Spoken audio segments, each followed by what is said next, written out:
Hi guys and girls, I'm Obsidian Ant and welcome back to Elite Dangerous. This week's community goal is one of those that in the past has generated quite a lot of interest, taking the black boxes from under the noses of Thargoids and delivering them back to human stations. That's one of this week's two community goals. The other is to kill Thargoids and collect the combat vouchers. So search and rescue community goals then. These can be a lot of fun, but once again they highlight what is for me one of the single largest problems with the game, its heavy reliance upon RNG, or random generation of content. Before I go into that though, let's take a look at the search and rescue mission text, and there's one sentence here I'd like to focus on specifically. This time the operation will focus on the sector XEZB4, where a large concentration of Thargoid ships have been reported. So, as any player following a set mission might be inclined to do, I travelled to the indicated system. However, that turned out to be the completely wrong thing to have done, either due to RNG not being in my favour at this particular time, or the CG text being flat out wrong. I didn't locate a single Thargoid signal source in this area, and this really is the fundamental problem with the game relying upon generating your mission targets with RNG.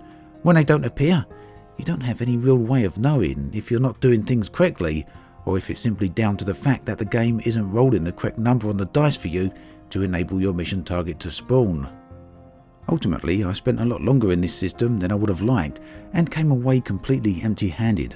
Well actually, truth be told, I did find one single black box here, which was in a degraded emission signal source, but then again, it was a simple chance encounter that enabled me to find that RNG generated content then.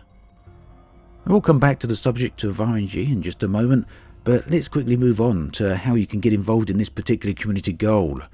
So the objective here then is to collect black boxes and personal effects, and then deliver these to the logistics support beta outposts in the XEZB4 system. Now locating the black boxes as well as the personal effects is actually very easy if you completely ignore the CG text and instead head somewhere completely different. Currently there are two damaged and burning stations, and these are Armstrong Enterprise in the Bornlöf system and Bufoi Vision in the Norni system. So plot a course to either of these stations, and it's a good idea to take along a collector limpet module as well as a bunch of limpets, and also don't forget the heat sinks. Inside the burning stations you'll find a whole stack of personal effects and black boxes. And you can do what I did here, you can try and scoop them manually, but do keep in mind that the interior of the station is in constant motion, so it makes scooping fairly difficult. You'll notice that I forgot to bring some heat sinks here as well, so I started to overheat pretty fast. After scooping a single canister, I left the station, only to find that as soon as I was outside, my cargo hatch failed, venting my newly acquired cargo into space.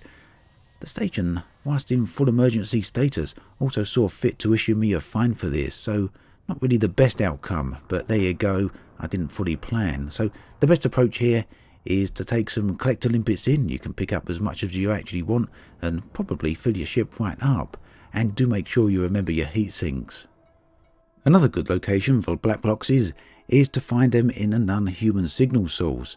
It's likely you're going to encounter a Thargoid in one of these, one of the Cyclops or larger ships, but if you leave them alone, they will most likely leave you alone as well, so you can probably go in an unarmed ship and not worry too much. You can then proceed to scoop up your desired cargo without too much trouble. Unfortunately though, I didn't manage to find an unhuman signal source, not of any threat level, so it really brought me back to that problem with RNG again. Now, like many of you have also seen, I've seen a whole load of complaints of this all over the internet, and it really is a valid complaint. Flying around in space for an indeterminate amount of time, waiting for the correct USS to spawn, makes things very obtuse and not really that interesting. It's not about asking for an easy mode, and in fact I'd actually argue that this implementation is easy mode. After all, it really couldn't get any easier than just blindly flying around, waiting for something to randomly appear without any input from the player. Now Frontier have spoken about new exploration and discovery mechanics coming in Chapter 4 of Season 3, and they say this will include new tools for finding things.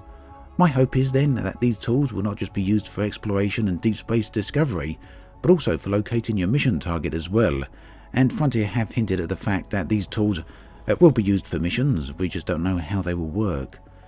At the end of the day though, there really should be an element involved of player skill in finding the correct mission target or the correct USS, and there should certainly be a lot more interaction from the player than simply randomly flying around. Truth is, this really isn't a new subject, far from it in fact, and it certainly isn't the first time that I've brought it up myself. What's interesting though to me, and really is the whole reason I've brought this issue up again, is this particular community goal and how it highlights the issue very well. In the end, as usual, the game manages to be pretty bipolar in how it manages to convey certain mechanics or certain objectives.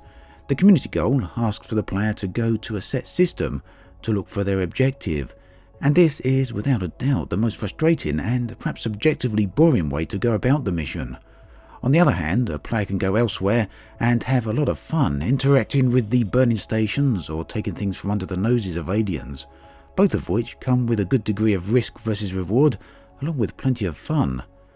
Two ways to go about the same objective then, one that barely works, and the other which is a lot of fun, yet for some reason the game recommends the player to follow the dull, frustrating path, without even so much as a mention of the more interesting method. And that after Frontier clearly spending huge amounts of time on development, not to mention a load of love and attention on creating the burning stations and Thargoid encounters, which they then proceed to funnel players away from. So to summarise all of that then, personally I'd class the USS spawning system as a broken game mechanic, as it really doesn't involve the player. It's something that just happens. Meanwhile, there are plenty of interesting things in the game, and often more than one way to achieve the same goal, and this needs to be better communicated. It's not something that needs to wait for a future chapter of Beyond or require dramatic changes to the game, as for the most part, sending players to the fun and interesting locations only needs a simple reference in the mission text or the community goal text.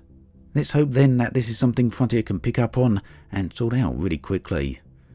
As always, thanks for watching, and I'll catch you guys and girls next time.